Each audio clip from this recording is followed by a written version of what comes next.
계속 이어지는 말씀이기 때문에 지난주 말씀부터 생각해 봐야 됩니다. 지난주 말씀에서는 하나님의 지혜를 들려주지 말아야 할 사람이 어떤 사람인가를 말했습니다.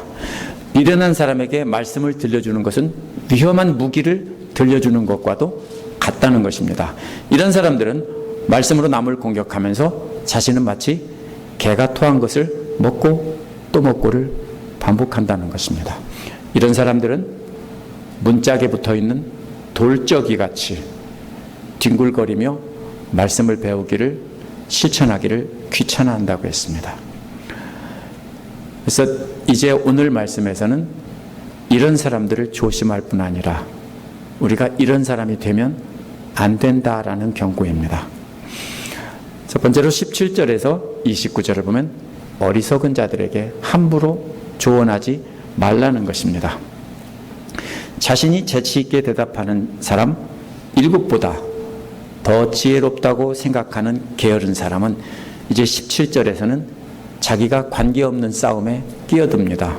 왜 그렇습니까? 자신이 더 지혜롭다고 생각해서 한마디 끼어드는 것입니다. 어떤 상황입니까? 게으르다고 했는데 왜 지혜롭죠? 자기가 이미 모든 것을 다 알고 있다고 생각하기 때문에 더 이상 배우려고 하지 않는 겁니다. 하나님 말씀도 다 안다고 생각하니까 안 배우는 겁니다. 그러면서 다 하니까 또 다른 데마다 가서 말참견을 하는 것입니다. 이것이 마치 뭐와 같다고요? 지나가는 개의 귀를 잡는 것과 같다고요. 이 개는 아무에게나 살랑거리는 애완견 개가 아닙니다. 지나가는 들개의 귀를 잡는 것입니다. 당시 팔레스타인의 개는 푸들이나 말티스가 아닙니다. 늑대 수준의 사나운 맹수입니다. 이처럼 맹수 같은 개가 지나갈 때 귀를 꽉 잡으면 귀가 어디에서 가깝습니까? 입에서 가깝죠. 귀를 꽉 잡으면 금방 물립니다. 사정없이 물 것입니다. 스스로 지혜 있다고 생각하는 사람이 생각하여 말참견하는 사람은 지나가는 낯선 개에 귀를 잡는 것과 똑같다라는 것입니다. 교회 안에서도 이런 일이 일어납니다. 어떤 분들이 그런 분들이 있어요. 목사님들 중에 그런 분들이 있어요. 마치 한국에 있는 정치인 중에서 그 높은 사람, 장관, 차관들 이름 다 들먹거리면서 이런 사람들 자기가 다 한다는 것처럼 이렇게 정치에 대해서 박식한 분들이 있어요. 이런 얘기를 하다 보면요, 또 반대편에 있는 사람은 또 자기도 그만큼 안다면서 막 얘기하면서 나중에 보면은 이렇게 싸우는 분들이 계세요. 이렇게 논쟁을 하다가 결국 옥신각신합니다. 성경에서도 마찬가지입니다.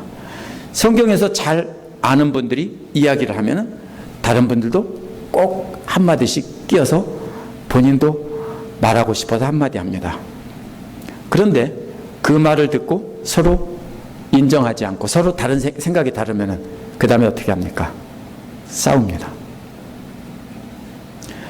지방에 갔다가 교단을 초월해서 그 지역 목회자들이 순복음교회, 장로교회, 감리교회 다 모여서 있던 적이 있었습니다. 밤새도록 뭐냐면요, 성경에 대해서 토론을 하세요. 가만히 앉아 있었습니다.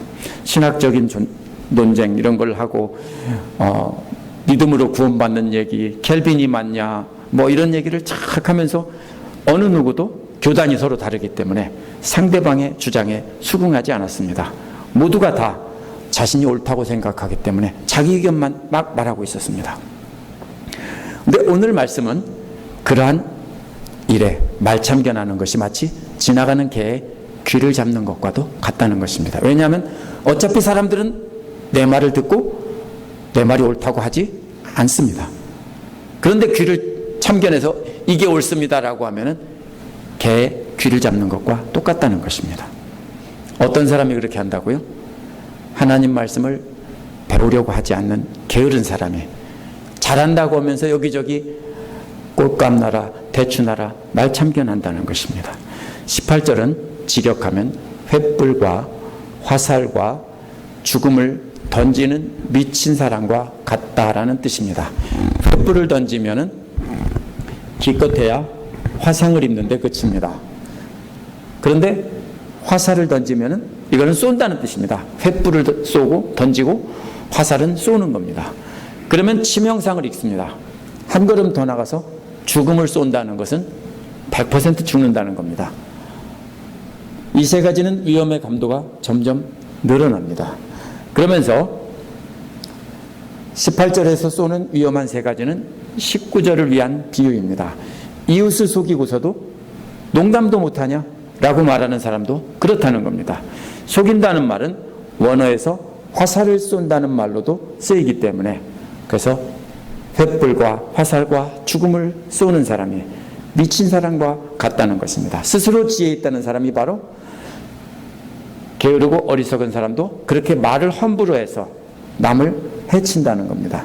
지나가다 남의 다툼에 끼어든 사람은 이제 화살과 횃불과 죽음을 던지는, 그러고도 죽으니까 농담도 못하냐 이런다는 것입니다. 그럴 수 있죠. 나는 말밖에 안 했어. 근데 상대가 죽었어요. 자살했어요. 농담도 못하냐 이럴 수 있는 거죠. 하나님의 말씀을 배우기를 귀찮아하면서 스스로 지혜 있다고 생각하는 어리석은 사람이 이처럼 말을 함부로 한다는 것입니다. 자신이 지혜롭고 자신이 말이 곧 하나님 말과도 같다라고 생각하기 때문입니다. 지나가다가 남의 말싸움에 끼어들고 남의 일에 함부로 말을 해서 횃불과 화살과 죽음을 던지는 것과 같은 피해를 입힌다는 것입니다. 이렇게 함부로 조언하고 상대가 피해를 입으면 나는 상관없는 일이다 라는 식으로 그 자리를 떠난다는 것입니다. 그런 사람 때문에 교회 안에서 다툼이 생깁니다. 자기가 지혜롭다고 생각하고 함부로 말을 던지고 상처되는 말을 함부로 던집니다. 그런 사람 때문에 교회를 떠나고 믿음에서 떠나는 분들이 생깁니다.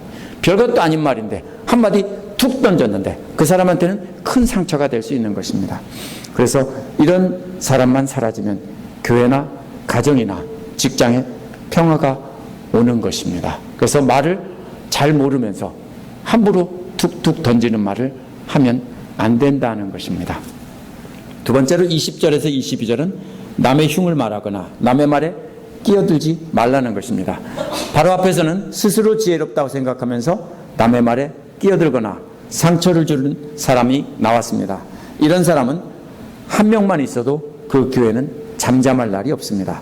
그래서 20절은 땔감이 떨어지면 불이 꺼지듯 남의 말을 하는 사람이 없어지면 다툼이 없어지고 교회가 조용해지는 거예요. 왜 시끄럽습니까? 계속 땔감을 대는 사람이 있으니까 시끄러운 거예요. 그 사람만 없으면 교회가 조용하다고요. 바로 그런 소리입니다. 이렇게 남의 다툼에 끼어들고 상처를 주면서 또 남에게 속삭이며 다른 사람에게 전하는 사람들은 대부분 기도도 많이 하고 또 믿음도 좋다는 분들입니다. 근데 이런 사람들이 교회에서 봉사도 많이 하고 온갖 일에 앞장서면서도 스스로 지혜롭다고 생각하기 때문에 나는 하나님 말씀 배울 필요 없어. 다 떼었어 그런다고요. 나는 하나님 말씀 다 졸업했다고 한다고요. 그러면서 하는 말이 뭐라고 합니까? 성경 지식만 가득 차면 뭘 하냐? 행함이 있어야지. 이렇게 말을 하는데 그렇게 말하는 사람조차도 사실은 말씀에 순종하고 행하지 않습니다. 왜냐하면 모르기 때문에 그렇습니다. 21절은 이런 사람은 숯불이에 숯불을 더하는 것과 타는 불이에 나무를 더하는 것 같다라고 합니다. 숯불이 타고 있는데 거기다가 숯을 자꾸 더 넣으면 어떻게 돼요? 더 타죠. 장작이 타고 있는데 거기다가 장작을 더 넣으면 어떻게 됩니까? 더 타죠. 이런 사람은 다툼을 중재하는 해결사인 것처럼 나섭니다. 내가 한마디 할게 하고 끼어드는데 뭐 어떻게 됩니까? 불 붙여요. 더 타게 만들어요. 가만뒀으면 저절로 꺼졌을 텐데 난리가 납니다. 한마디 거둔다는 것이 사실은 숯불이에 숯불을 잔뜩 올려놓는 사람이고 타는 불 위에 장작을 계속 쌓는 행위입니다. 이런 사람은 이렇게 게으르고 어리석은 행동을 계속하면 그 교회는 분쟁에 휘말려서 타 없어져 버리고 맙니다. 이런 사람이 몇 명 있어서 교회 전체가 분쟁에 휘말리고 교회 전체가 홀랑 다 타버려서 사라진 교회가 여기서 1시간 20분 떨어진 곳에 있습니다. 멀지 않은 몇 년 전에 2년 전인가 일입니다. 교회가 완전히 사라졌습니다. 서로 싸우다가 들어보면 별것도 아니에요. 그런데 이런 말로서 계속 싸우고 분쟁을 일으키고 이렇게 하다가 교회가 없어져 버렸습니다. 40년 넘은 교회가. 22절은 헐뜯기를 잘하는 사람의 말은 맛있는 음식과 같아서 뱃속 깊은 데로 내려간다라고 했습니다. 헐뜯기를 잘한다 하는 말은요, 원어에서는 속삭인다는 말이에요. 다정한 척 귀에다 대고 소곤소곤 얘기하는데 남의 다툼에 끼어들고 상처를 주는 말을 하면서 계속 귀에다 대고 어떻게 합니까? 다정한 말로 속삭이는 겁니다. 그래서 남의 말을 전합니다. 진실을 말했다고 하죠. 내 말이 아니고 누가 말했다라고 하죠. 그런데 그대로 전하면 안 되니까 약간 보태서 전하고, 아니면 말투만 조금 바꿔도 바뀝니다. 그렇죠? 말 끝에다 조금만 힘을 주면은 말이 바뀝니다. 이렇게 전합니다. 때로는 보태지 않고 한 부분만 잘라서 전합니다. 그러면 오해하게 되어 있습니다. 그렇죠? 앞뒤 잘라서 사실을 말했어요. 나는 거짓말 안 했어. 그대로 말했어. 네가 그랬잖아. 하지만 그것이 바로 싸움이 됩니다. 이렇게 되면 싸움을 붙이고 자신은 진실을 말했다고 말합니다. 이렇게 남의 흉을 말하는 사람들은 뭐와 같다고요? 속삭이는 말이 맛있는 음식과 같아서 잘 넘어간다는 것입니다. 그런 사람의 말을 들으면 잘 넘어가서 뱃속 깊은 데까지 쏙 들어간다고요. 그런 사람 말일수록 솔깃하고 참 재미있습니다. 이런 말에 맞장구 치는 일은 참으로 통쾌하고 재미있는 일입니다. 그러나 교회를 무너뜨리고 불태우는 행위라는 것입니다. 이런 일을 하는 사람은 스스로 지혜 있다고 생각하시겠지만 하나님은 가만두시지 않는다는 겁니다. 그래서 조심해야 됩니다. 이런 사람들은 스스로 자신이 똑똑하다고 생각하고 지혜롭다고 생각합니다. 신앙도 좋고 경험도 많아서 사람들에게 조언할 자격이 있다고 생각합니다.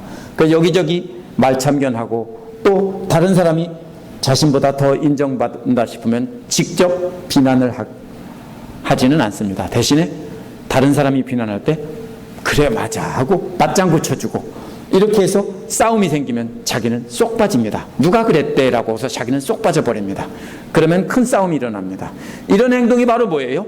타는 장작에 타는 불에다가 장작을 계속 집어넣는 것입니다.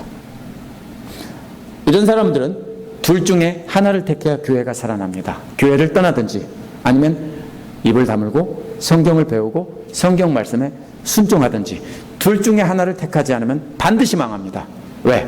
하나님을 대적하게 되는 것이 되기 때문입니다. 그래서 입을 다물고 조용히 배우는 것을 택하는 것이 좋겠죠. 계속해서 남의 말을 전해서 분쟁을 일으키면 주님께서 어떻게 합니까?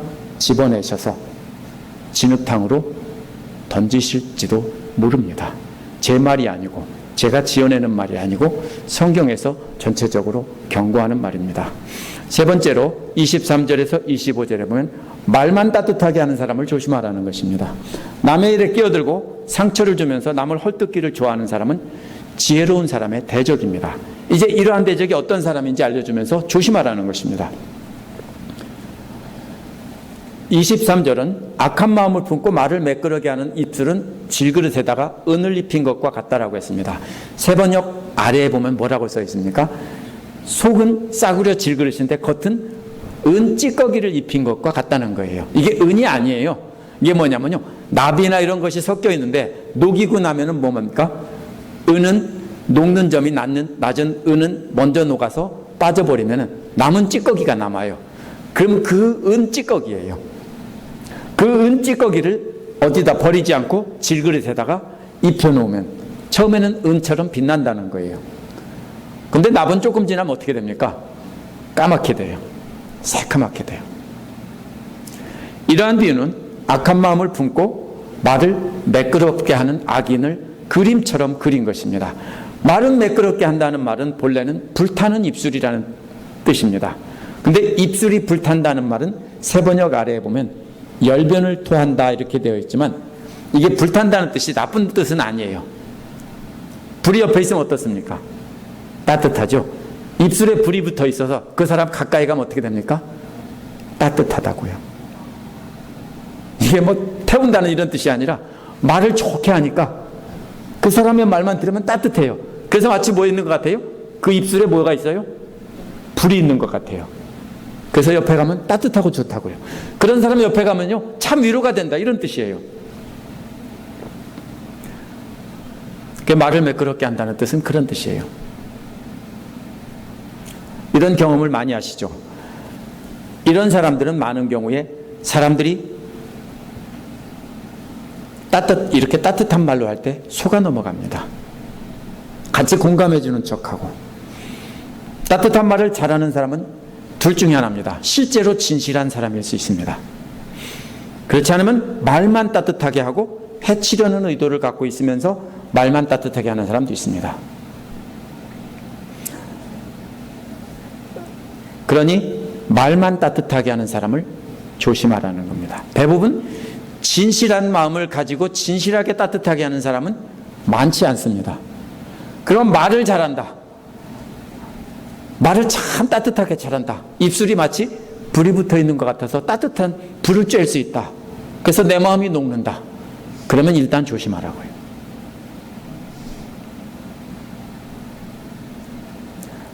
그렇다고 무조건 나쁘다는 뜻이 아니에요.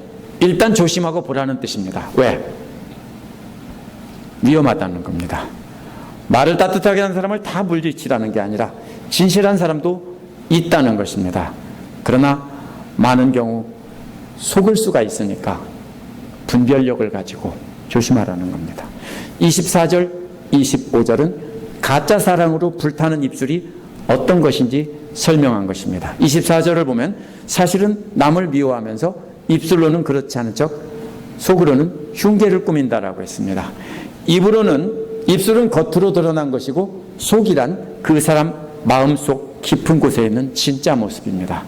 말은 따뜻하게 하는 사람은 일단 드러난 따뜻한 말과 그 속마음이 일치하는지를 확인해 봐야 된다는 것입니다. 말과 실제 행동이 일치하지 않으면, 말과 그 속마음이 일치하지 않으면 해치려는 거짓인 겁니다. 25절은 원어에서 왜냐하면은 이라는 말이 이끄는 두 개의 절로 24절을 설명하는 말이에요. 앞에서는 왜냐하면은 말이 안 되기 때문에 세번역은 비록이라고 번역해 놨는데 개역은 할지라도 이렇게 번역해 놨습니다. 그런데 그대로 왜냐하면이라고 번역해야 됩니다. 왜냐하면 그가 다정한 말을 해도 그를 믿지 말아야 하기 때문이다, 이런 말입니다.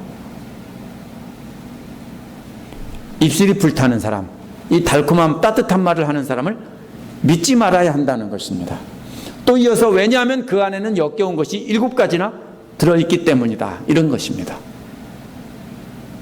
여기서 마음이란 심장이란 뜻입니다. 24절에서는 속이라고 해서 그 사람의 안쪽 전체를 말하는 거예요. 속은 그 사람 속 전체예요. 심장은 그 속 중에서 뭡니까? 그 중심이에요. 이 히브리 사람들이 말하는 법은 항상 논리적인 순서가 있습니다. 그 속 전체를 말한 다음에 그 다음에 속 중에서 심장에 7가지가 들어있대요. 7가지가 무슨 뜻이에요? 많다는 뜻이에요. 가증한 것이 가득하다는 뜻입니다. 오늘 말씀은 말 잘하는 사람을 조심하라는 것입니다. 다정하게 말로 사랑을 느끼게 하는 말로 따뜻하게 위로해주는 말을 잘하는 사람을 조심하라는 겁니다. 자기가 힘들고 어려울 때 따뜻한 말을 해주면 자기 마음을 진짜 알아주는 줄 알고 다 얘기하고 그 다음에 그러면 어떻게 돼요? 돌아가서 뒤통수를 친다고요. 맞아요? 그럴 수 있어요. 그러니까 조심해야 됩니다. 특히 어떤 때요? 내가 어려움을 당했을 때 진짜 조심해야 돼요. 내가 괜찮을 때는 당할 일이 별로 없어요. 그죠? 내 마음이 힘들고 어려울 때 좋은 말을 해주는 사람이 있으면은 따뜻함을 느껴서 다 얘기하고 속마음을 다 얘기하고 나면 뒤에서 돌아서서 흉 보고 뒤통수를 쳐서 얻어맞는 겁니다. 이런 얘기예요.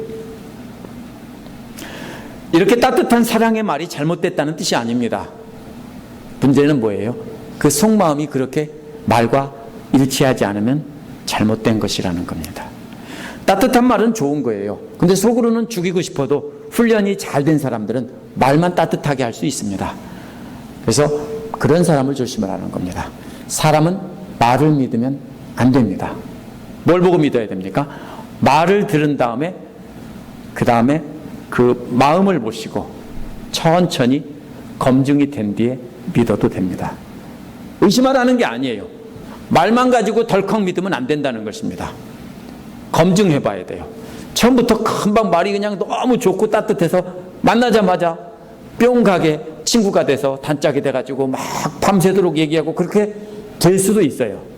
근데 반드시 99%는 그렇게 하면은 큰 해를 입습니다. 왜? 사람들이 말이 행동과 그렇게 일치하는 사람들이 많지 않기 때문입니다. 그래서 조심하라는 겁니다. 그러면 어떻게 합니까? 다 아니라는 건 아니에요. 사람을 처음 보는 사람, 잘 알지 못하는 사람이 말만 따뜻하게 한다고 무조건 믿어주면 안 되는 것입니다. 진심을 보고 믿어야 한다는 것입니다. 어떻게 진심을 알 수 있습니까? 하나님께서 지혜를 주시면 안다는 것입니다.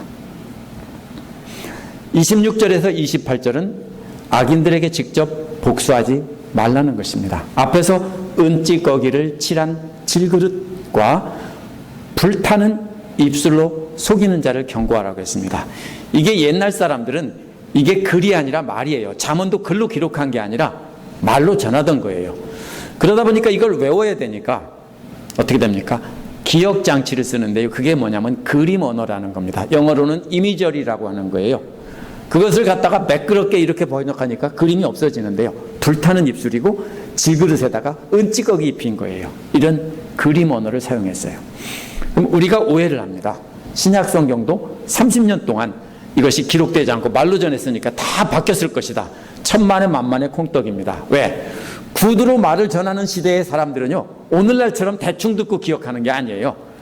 정확하게 외웁니다. 예를 들면 이래요. 마소라 사본이라는 히브리어 사본이 한참 뒤에 나온 거예요. 구전으로 오랫동안 수백 년, 1000년 이상 전해지다가 어떻게 됩니까?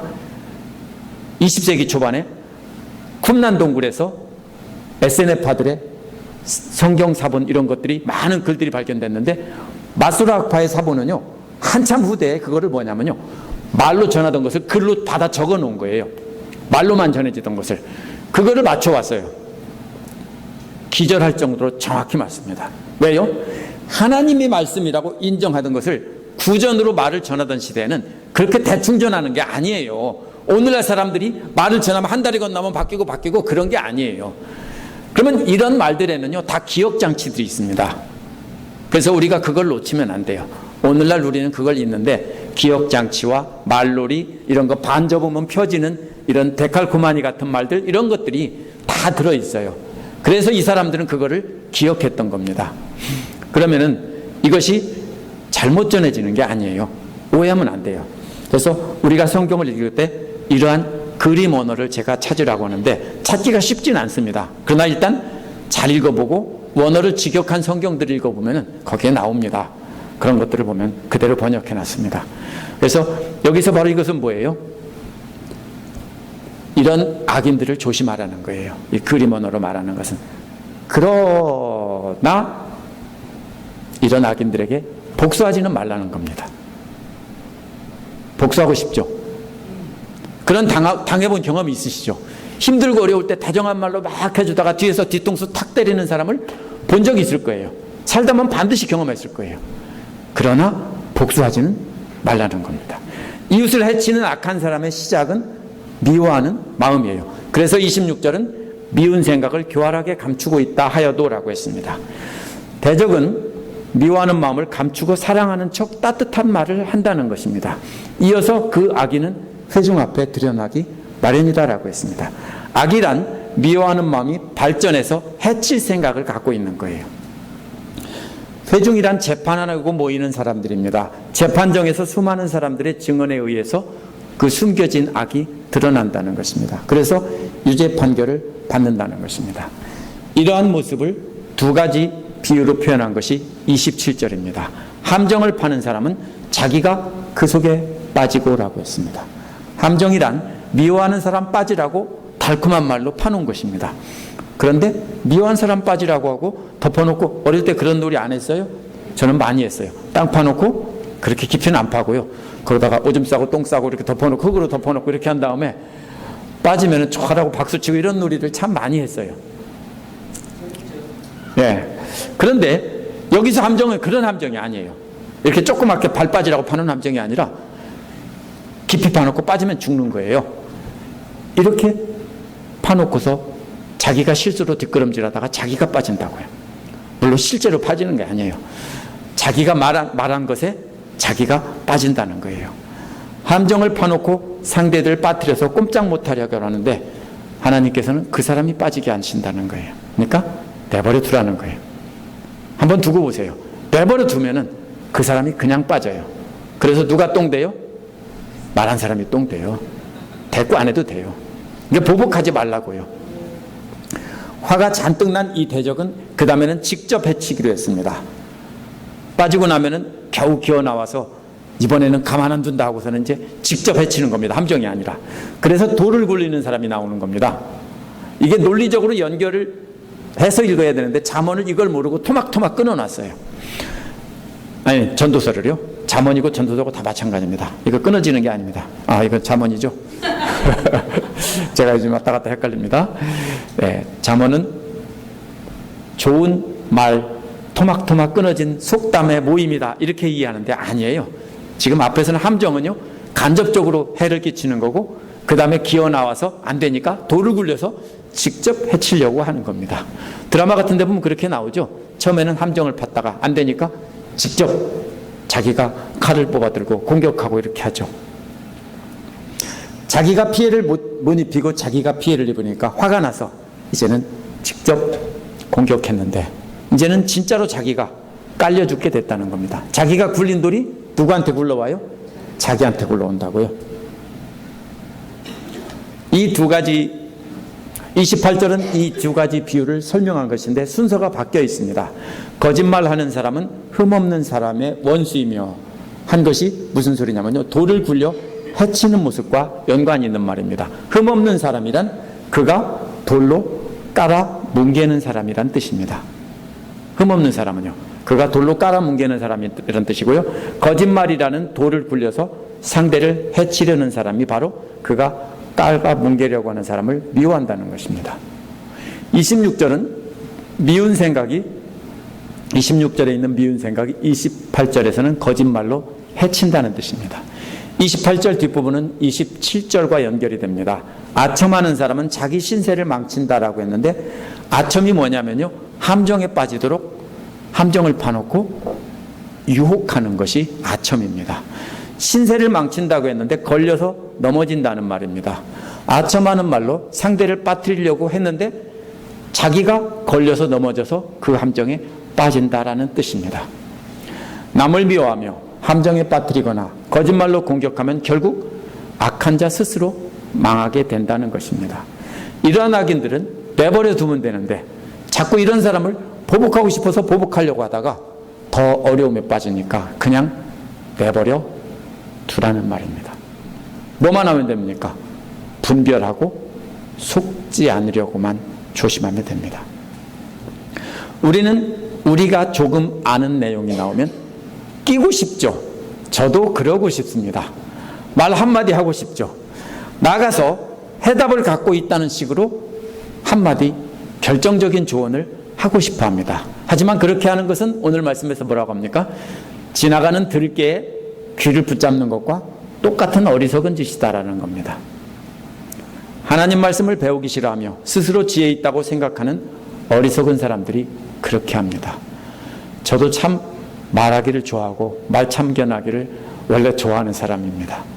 그러다 보니까 실수도 잘 하죠. 근데 조심해야 됩니다. 우리가 말 함부로 끼어들면 지나가는 개 귀 한번 잡아보세요. 혹시 그 쬐끄만 개는 잡지 마시고 도벨만이나 뭐 이런 거요, 예, 저먼 셰퍼드나 이런 귀를 잡으세요. 예. 바로 그게 바로 오늘 말씀에서 말하는 어리석은 사람의, 남의 말 참견하고 함부로 조언하는 사람의 행동이라고 비유하고 있는 거예요. 이것도 그림 언어입니다. 이러한 사람들은 다정한 말로 속삭이며 우리가 불편해하는 사람들의 흉을 본다는 겁니다. 그러면 자기 편인 줄 알고 함께 맞장구를 치는데, 그러면 이런 사람들은 쏙 빠져나가고 우리가 한 물에 보태서 싸움을 붙이는 거예요. 이런 사람이 오늘 본문에 나오는 타는 장작불에 나무를 얹어놓는 사람입니다. 특히 말을 매끄럽게 해서 우리 마음 속 깊은 데 들어오는 사람들, 불타는 입술을 가져서 참 말이 따뜻하다, 이런 사람들을 진짜 주의해야 합니다. 이런 사람들과 대화하면 따뜻한 위로를 받는 것 같지만 사실은 말만 따뜻한 사람인 경우가 많습니다. 하나님의 지혜를 갖고 있지 않으면 말만 따뜻한 사람을 구별하기가 쉽지 않습니다. 돋보이는 분들이 있습니다. 제가 잘 모릅니다. 근데 처음 보는 분들인데 박사님 막 이렇게 가면서 막 좋은 말로 막 칭찬하는 분들은 조금 이게 뭐지? 하고 조금 조심을 해야 되는 겁니다. 예를 들면요. 왜? 함부로 그렇다고 적대하라는 뜻은 아닙니다. 일단 조심하고 지켜보고 조금 해도 늦지 않는다는 것입니다. 물론 따뜻한 위로의 말은 좋은 것입니다. 문제가 어디에 있습니까? 말로만 따뜻하게 해주고 진정으로 사랑하지 마음이 없으면 돌아서서 반드시 욕하거나 아니면 그냥 고개만 끄덕여도, 남이 흉 볼 때 고개만 끄덕여도 누가 그랬대 이렇게 되는 거예요. 그렇죠? 말은 딴 사람이 했는데 맞아 이렇게만 해도 벌써 누가 그러는데 말이야 너 이렇대 이렇게 한다고요. 그래서 이것이 구별하기가 쉽지 않다는 겁니다. 그러므로 결국은 이게 뭐예요? 은찌꺼기를 칠한 질그릇과 같다는 것이고 또 불타는 입술과 같다는 거예요. 차라리 사랑하는 마음이 없으면 말 안 하는 것이 잘하는 것입니다. 그게 옳다고 생각할 수 있어요. 나는 좋은 말로 하는 게 옳다고 생각한다. 그래도 마음이 없어도 빈말이라도 좋은 말로 해주는 게 좋지 않냐? 좋아요. 좋은 말만 하고 딱 입 닫고 완전히 끝이면 좋은데요. 그러기가 쉽지 않기 때문에 빈말로 좋은 말을 하면은 나중에는 반드시 돌아서서 해치게 되기 때문에 안 하는 게 낫습니다. 그러니 차라리 그런 사람을 발견했다 해도 우리가 심판하면 안 됩니다. 왜냐하면 심판하시는 분은 하나님이라는 뜻입니다. 스스로 빠져서 망한다는 겁니다. 심판은 하나님께 맡기는 것입니다. 바울도 고린도후서 4장 8절 9절에서 우리가 사방으로 우겨쌈을 당하여도 쌓이지 아니하며 답답한 일을 당하여도 낙심하지 아니하며 박해를 받아도 버림받지 아니하며 거꾸리 뜸을 당하여도 망하지 아니하고 라고 했습니다. 바울이 이런 일을 얼마나 많이 당했겠어요. 대적들에게. 그런데 하나님 말씀대로 살아가는 지혜로운 사람들을 넘어뜨리고 멸망시키려고 악인들은 애를 쓰지만 지혜 있는 자들에게 예수님의 생명이 드러나게 되는 것입니다. 그러니 우리는 말씀을 가까이 하고 하나님 말씀에 순종하며 우리가 심판하기보다는 하나님 말씀을 듣고 거기에 순종하면서 우리가 마음은 열고 공감하되 입은 닫아야 됩니다. 경청은 하되 입은 닫아야 됩니다. 그리고서 정말로 사랑하는 마음이 있을 때 우리가 할 수 있지만 사랑하는 마음이 간절히 없을 때는 말을 안 해야 된다는 것입니다. 그러면 무조건 하나님의 사랑받는 자녀가 되고 사람들에게도 좋은 사람이라는 말을 듣습니다. 어떤 사람이요? 잘 들어주고 공감해 주는 것입니다. 함께 기도하겠습니다.